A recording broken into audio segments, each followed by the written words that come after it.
What do you need me to do? I don't know what to do. This is Anne Valgora. This morning, she woke up to find her husband dead. She's saying when she woke up, the door was unlocked and there was an alarm around 4 a.m. She appeared traumatized, or at least that's what she wanted the officers to believe. That was smart thinking. Dispatcher for 10 years. Oh, wow. Yeah, she helped a lot of people through hard things. I think she shot him. No, I think he shot himself and she hid the gun. The officers initially assumed her husband had taken his own life, but the horrifying truth was something far more sinister. Well, no matter what he was doing, that gun's not there. But there's no way he can kill himself if there's no gun. He had a knife on his boot. Is he a fucking cop? I'm just going to tell you, we found that you were responsible for Steven's death.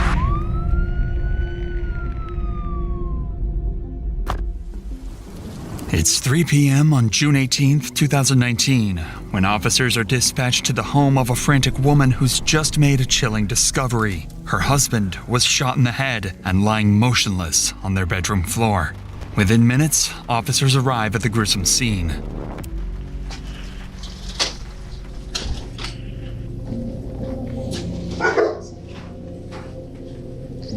I don't know where the gun is because I want to try and keep everything as much as I can until the camera gets here. But I mean, like I said, I have no idea where the gun is. Okay. I'm guessing it's in that hand. Yeah, I'm not going to go moving anything. I don't know how much you can check without, but I mean, we've got the discoloration, everything. So. Do we know where the gun is? Nope. I figure investigators are here already. We'll just grab it. He's like she said, it's in here somewhere. I'm assuming it's. Yeah.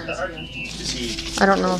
Oh yeah, he's discolored. He's everything. At first glance, the officers didn't notice anything unusual beyond the obvious. A man dead from an apparent gunshot wound. There were no immediate signs of a struggle or forced entry, leading investigators to initially consider the possibility of a self-inflicted injury. But when they go to question his wife, that version of events begins to fall apart. You last saw him about 2 a.m.? About 1-ish. I went to bed. We were watching a movie and... I didn't hear anything through the night. I didn't hear anything, but I take all my meds at night. So all 3 of you slept in that room last night? Yeah. She's saying that all 3 of them slept in this room last night, which makes no sense. Huh? So she woke up and what? You don't just walk by that. No. To officers, something about the scene felt off. It seemed nearly impossible that the whole family slept undisturbed in the same bedroom while Steven fired a gun just a few feet away. If Steven truly shot himself, he somehow managed to do it without disturbing anyone, a scenario investigators found nearly impossible to believe. So with that suspicion lingering, officers continued examining the body, and what they discovered next would make the situation even stranger. What do we have on tabletops? Anything interesting? No, I didn't see if there was, Nothing on the nightstands or... Are you thinking like a note or something? Or? Could be anything. Yeah. We're in 511s. Is it a holster? Yeah, I'll bet you're right. Okay. Oh, you know what? That Where's there a was hole? over his head. Oh. Yep. That's what you're saying. Yeah, there's the entrance. Oh, yep. So then we've got a bullet somewhere. Maybe, or you mean a casing? If he was laying on the floor when he did it. If he's laying on his side like this, boom, and then it falls. And Flops over. Yeah. You want to move the blanket? No. It's not there. Why is wearing a holster? Well, and he's in 511s. Huh? He's in 511s. Mm-hmm. There's a shell casing. Yep. But I still don't see a gun. Hold it there. Well, if there's no fucking gun, then it's not. Something's not right. No. But there's no way he can kill himself if there's no gun. Whoa. This just got unexpected. But he's got a knife boot. He's got a flashlight in his pocket. He's got a fucking holster on, and he's wearing 511s. And it looks like maybe, gloves or something in his pocket. Is he a fucking cop? Officers just made a critical discovery. The victim was 55-year-old Steven Olson, a third-year officer with UNMC Public Safety and a United States Army veteran. This revelation immediately explained the tactical boots and police equipment scattered around the room. But despite this breakthrough, investigators were still missing a major detail. The gun was nowhere to be found. Well, no matter what he was doing, that gun's not there. So even if he's laying sideways, In case he's going to shoot somewhere else.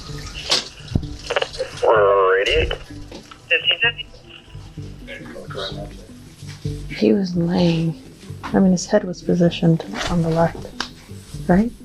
Or no? Yeah. Now I'm really glad I asked Brett Dash. I'm like, can we try not to move him too much?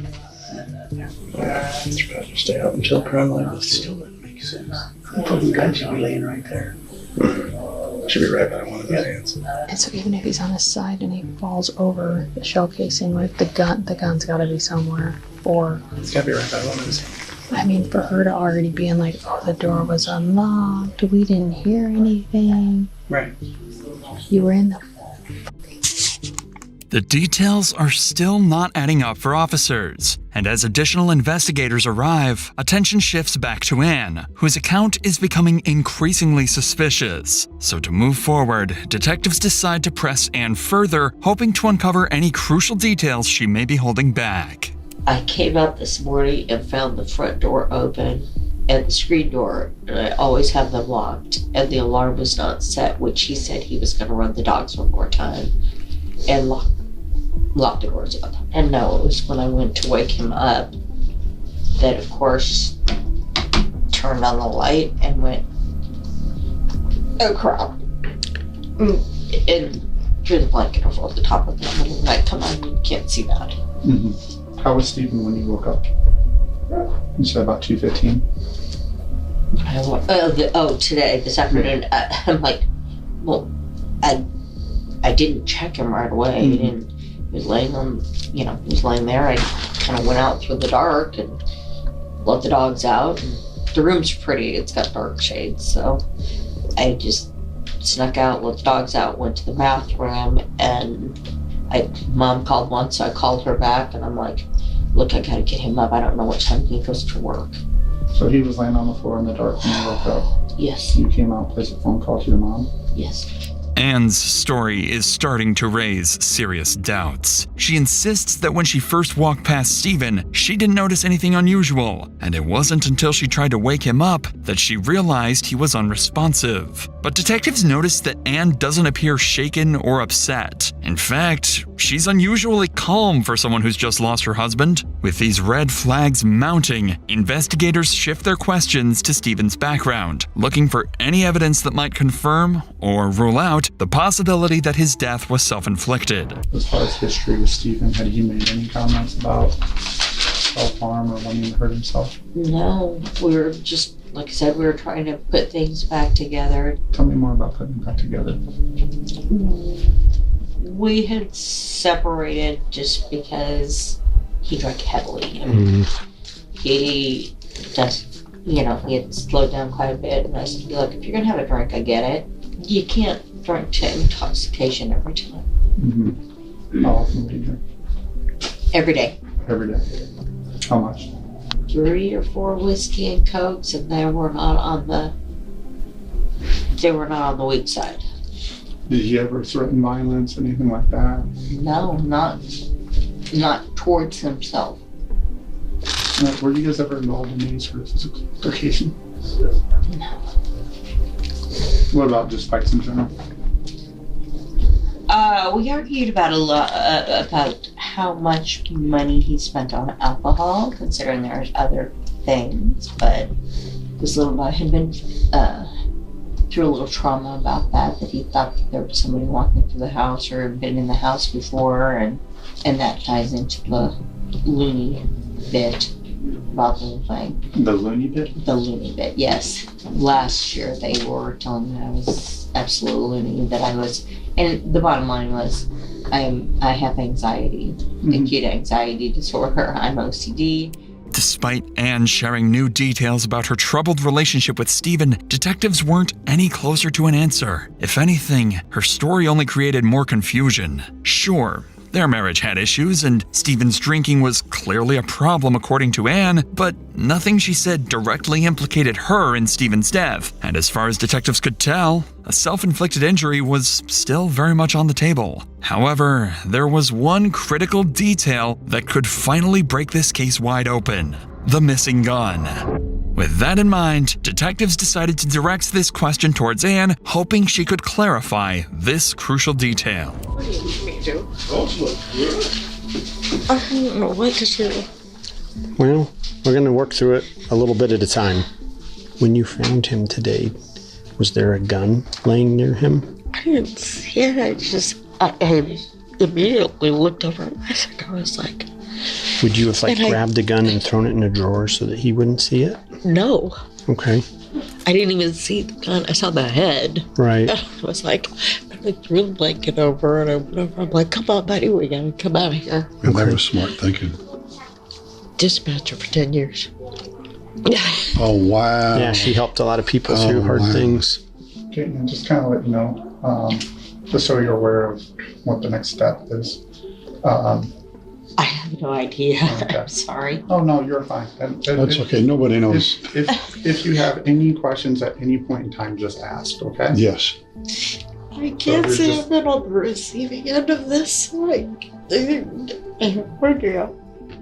At this point, police still weren't sure what to make of Anne's story, and with the gun nowhere to be found, they had no way of determining exactly what happened. So, hoping to uncover new details, investigators returned to the bedroom to examine Steven's body more closely.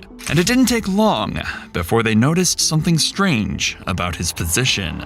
You know, if he's sleeping and someone else shot him, that's a weird position for his arm to be in. If you do this, and then your body goes limp, I think that arm position would be more natural. I think she hid the gun somewhere. I think she shot him. No, I think he shot himself, and she doesn't want this to be so she hid the gun.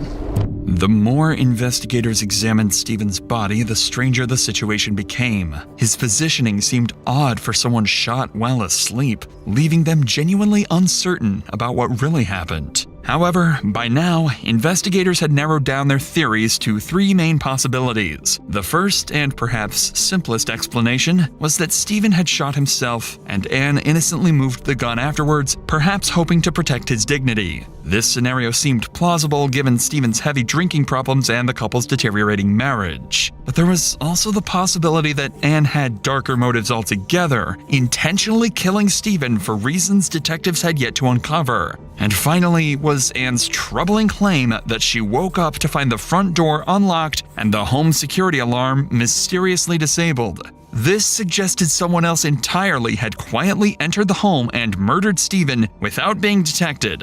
Perhaps someone holding a grudge against Steven due to his line of work in law enforcement. With too many unanswered questions and the growing sense of uncertainty, investigators collected Anne's DNA and asked her to come down to the station for a formal interview, hoping the interrogation would finally reveal the dark truth behind Steven's death. Anne is placed in an interrogation room with her sister and a pastor, a clever tactic by the officers. The presence of the pastor is meant to make Anne feel more at ease, hoping she'll open up about what really happened the night before. It's a little chilly in here, isn't it? He might have done you something because there was more of a breeze when I first came there. I think it's really warmer, you can imagine. Well, with it being a little wet outside, it makes it a little chilly. Yeah. I think Unravel was saying, basically, no, I just didn't plan my day like this. We didn't plan our day like this. Who plans a day like this? Nobody. Now that Anne is relaxed and talkative, the officers make their next move. They send in the detective to question her and uncover what she might be hiding. So the first question we always ask is, did you have any part in any involvement in Steven's death? No. Okay.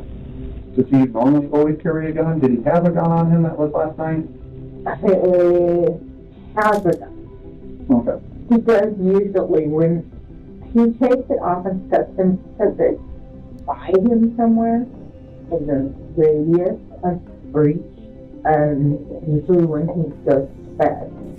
Where does he typically store the gun? At night, he sleeps with it. I don't know if you can hear it because there is in his holster. I've seen him sleep with it laying right next to his hand. I've seen him laying on top of it. You know. What do you think happened to the handgun? I have no. I have no idea from the time I fell asleep. Even after the detective asked her directly about Steven's death, Anne stuck to her story, insisting that she had no involvement and no idea where the missing gun could be. With no new leads coming from Anne herself, detectives paused the interview. At this point, they knew their next step had to be a thorough search of Anne's home.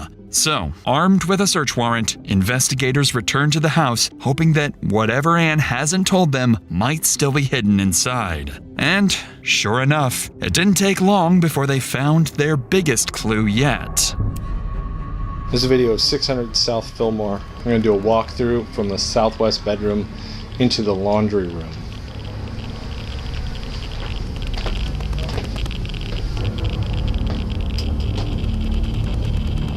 The .32 auto was found in this LG dryer. With the missing gun now finally discovered, detectives faced a crucial final question, determining who pulled the trigger. Fortunately, officers quickly uncovered another critical piece of evidence, a neighbor's Nest security camera. And after carefully reviewing the footage, investigators confirmed that nobody had entered or left the house during the night. This revelation directly contradicted Anne's earlier claims about waking up to an unlocked door and disabled alarm. Now detectives were convinced that Anne had deliberately misled them, so they brought her back to the interrogation room, this time ready to confront her directly with the truth. So obviously we went out to the house and we did a search warrant. I definitely think we have a better idea or a better picture as far as what happened. I'm just going to tell you, we found that you were responsible for Steven's death. Okay. I'd like an attorney. Okay. You want to stand up? How could I'm just asking, in what way would I be responsible for it? Well, we can't, you know, we can't have a further discussion with you if you've invoked your right and you'd like to speak with an attorney. So, okay. That stops our interview, Anne. Okay. I'm sorry, yeah, but if you're telling me. After being arrested, Anne was taken to the Sarpy County Jail, where she was held on a $2 million bond. As her case progressed, prosecutors revealed new details that finally shed light on Anne's motive for murdering Steven. It turned out that after Anne had left her job as a dispatcher, Steven provided her with a monthly allowance. But when their marriage deteriorated, he stopped those payments, leaving Anne financially desperate. Prosecutors argued that Anne staged Steven's death hoping to collect on his life insurance policy, for which she was the sole beneficiary. But ultimately, no claim was ever filed and no money was ever paid out. Additionally, a detective testified that Anne's 10-year-old son told police he'd heard a muffled gunshot during the night and that his mother told him to go back to sleep. Initially charged with first-degree murder, Anne pleaded guilty in July 2022 to first-degree assault and tampering with evidence. And in October 2022, she was sentenced to 40 to 50 years in prison for the assault charge and an additional 1 to 2 years for tampering.